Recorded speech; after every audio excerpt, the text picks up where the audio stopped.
Miezaky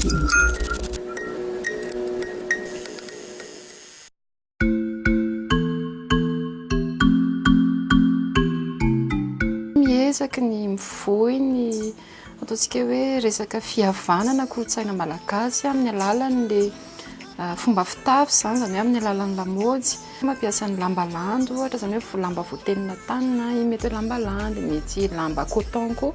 Mampiasa an'ireny fil de coton ireny rehefa tenonina vita tanana. Ny lamba soky satria ny voisan'ny lamba vokatra avy eto amintsika. Dia ankoatran'izay koa mampiasa ny broderie vita tanana io zany dia indrindraindrindra moa ny Richelieu. Izay no ohatry ny hoe zahako avoitra foana matetika anatin'ny asa famoronana izay ataoko hoe miezaka voalohany manafangaro anaty akanjo anankiray matière tsy eritreretinao hiaraka. Faharoa manarakarak'izay koa miezaka mampivady couleur. Iny matetika zany ohatry ny hoe alalan'ny olona mampiavaka anahy foana matetika hoe rehefa maza dia be couleur be ilay zavatra.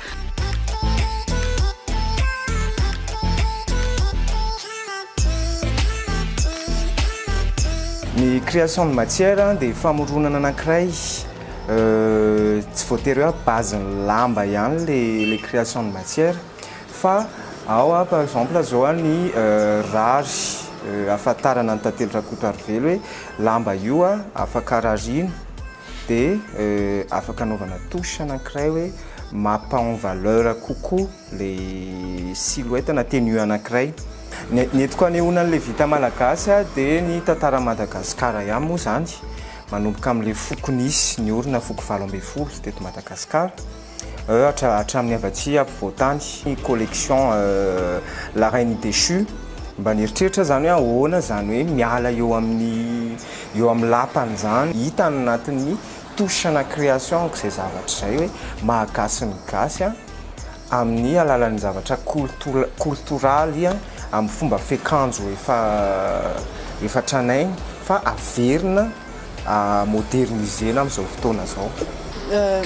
Nampiasa akora gasy satria any ivelany zany sarotra hoe miavaka satria be da be ny mahay manjaitra. Gasy anahy dia tonga saina hoe za mba te hampiasa akora gasy dia nanomboka nampiasa tamin'ny 2016 nividy lamba tatabatra teny atsena dia nivaiko akanjo ilay izy dia tena lamba tatabatra mihitsy dia nivaiko akanjo dia nanomboka tamin'iny tonga dia nampiasa akora gasy depuis 2016.